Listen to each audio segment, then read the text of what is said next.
Halo, assalamualaikum. Welcome back di channel Keluarga Rahmawan dan di fanpage Bright Kids Study Club, teman-teman. Kali ini kita akan membahas buku Bu Pena jilid 3C ya. Bu Pena 3C. Saya akan bahas tema 5, latihan soal subtema 4 yang ada di halaman 95 ya. Baik, langsung aja kita mulai dari muatan bahasa Indonesia ya.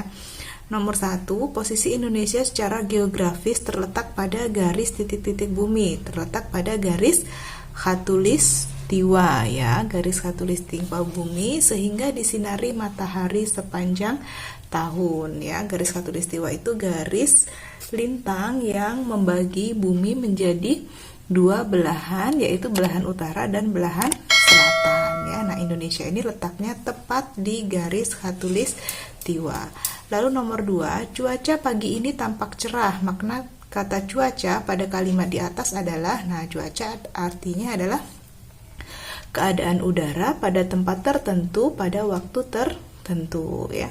Lalu nomor 3, tulislah satu kalimat efektif dengan kata iklim. Nah, ini teman-teman bebas ya membuat kalimat sesuai ide masing-masing. Di sini saya berikan contoh dengan kata iklim ya. Indonesia memiliki iklim tropis ya. Lalu bacalah percakapan berikut untuk menjawab soal nomor 4 dan 5. Sebelum lanjut, jangan lupa subscribe loh. Oke, kita lanjut. Ini percakapan antara Tony dan Ibu ya. Tony bilang, hari ini cuaca sangat cerah ya Bu. Betul nak, langit tampak terang dan tidak berawan. Tony pun dapat merasakan langsung hangatnya sinar matahari. Ya, cuaca secerah ini tentu membuat kita lebih bersemangat. Setuju, apa yang akan Ibu lakukan pagi ini? Ibu akan menjemur pakaian, kemudian merapikan rak buku. Maukah kamu membantu Ibu? Tentu saja, mari Tony bantu Bu. Nah, pertanyaannya, bagaimana kondisi cuaca pada percakapan di atas? Nah, tadi di percakapannya bisa kita ketahui bahwa cuaca sangat cerah ya. Lalu nomor 5, tulislah 3 informasi penting yang sesuai pada percakapan di atas. Informasi penting yang bisa kita peroleh dari percakapan di atas antara lain, yang pertama, cuaca sangat cerah ditandai dengan langit tampak terang dan tidak berawan. Kelihatan ya teman-teman tulisannya nih agak rapat-rapat, semoga bisa tetap terbaca ya. Oke, lalu yang kedua, informasi penting yang kedua, manfaat cuaca cerah adalah untuk menjemur pakaian. Lalu yang ketiga, Tony dapat merasakan langsung hangatnya sinar matahari. Oke, kita lanjut ke muatan matematika ya. Perhatikan gambar berikut. Ini ada gambar kue.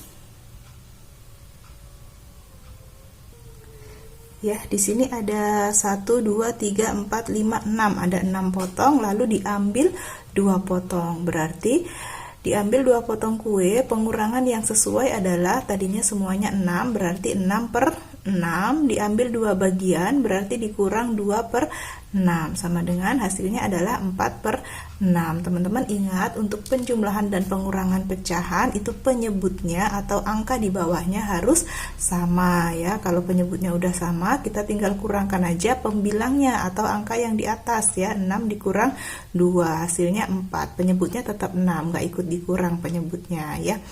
Lalu nomor 2, selisih pecahan 10 per 15 dan 4 per 15 adalah, nah selisih ini artinya angka yang besar dikurangin angka yang kecil ya, berarti 10 per 15 dikurang 4 per 15. Caranya 10 dikurang 4, 6 per 15, penyebutnya tetap 15 ya. Oke, kita lanjut di halaman berikutnya, halaman 96 ya. Nomor 3, tentukan hasil pengurangan 2 pecahan berikut ya. Yang A, 13 per 15 dikurang 7 per 15. Jadi caranya kita kurangkan 13 dikurang 7. Hasilnya 6 per 15. Tetap penyebutnya 15 ya. Lalu yang B, 18 per 20 dikurang 15 per 20. Jadi 18 dikurang 15 berapa? 3 per 20. Penyebutnya tetap ya. Oke, perhatikan cerita berikut untuk menjawab soal nomor 4 dan 5. Di kulkas ada 6/8 bagian loyang kue. Jonas mengambil 3 potong kue. Berapa bagian kue yang diambil Jonas? Karena ada 6/8, Jonas ambil 3 potong, berarti yang diambil Jonas itu artinya 3/8 ya.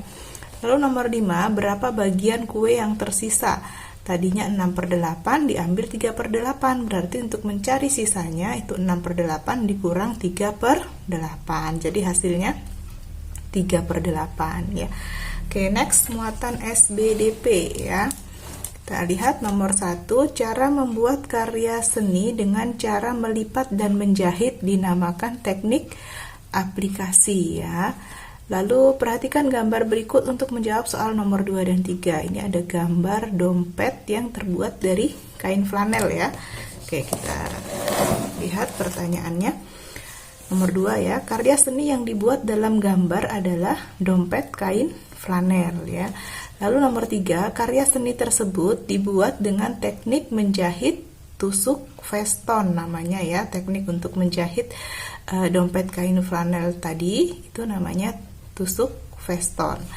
Lalu tulislah 3 karya seni yang dapat dibuat dengan menggunakan teknik menjahit tusuk veston pada kain flanel. Nah, diantaranya yang bisa kita buat adalah dompet, bros sederhana, dan juga tempat pensil ya. Oke, kita lanjut ke muatan PPKN, ini yang terakhir ya. Nomor 1, tulislah 3 keberagaman yang dapat kamu temukan di sekolah. Nah, di sekolah kita bisa menemukan keberagaman apa saja? Ini jawabannya saya tulis di bawah ya.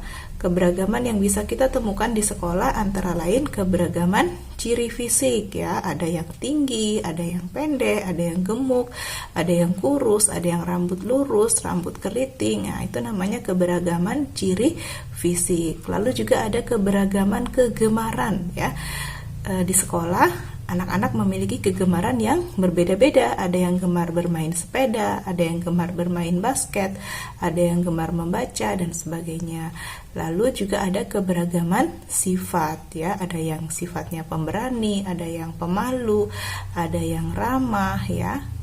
Oke, kita lanjut nomor 2. Mengapa kita harus bersikap toleran saat mengerjakan tugas kelompok? Nah, kenapa kita harus bersikap toleran?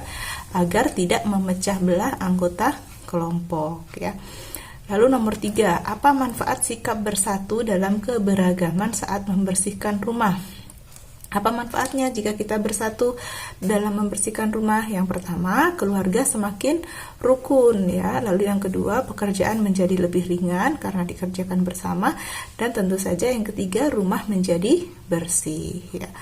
Lalu nomor 4, tulislah 3 perwujudan sikap bersatu dalam keberagaman saat bekerja kelompok. Nah, sikap bersatu dalam keberagaman saat bekerja kelompok itu contohnya saling bekerja sama, toleransi, dan saling menghargai. Oke, itu ya teman-teman pembahasan kita tema 5, latihan soal subtema 4 ya, yang ada di halaman 95 sampai 96.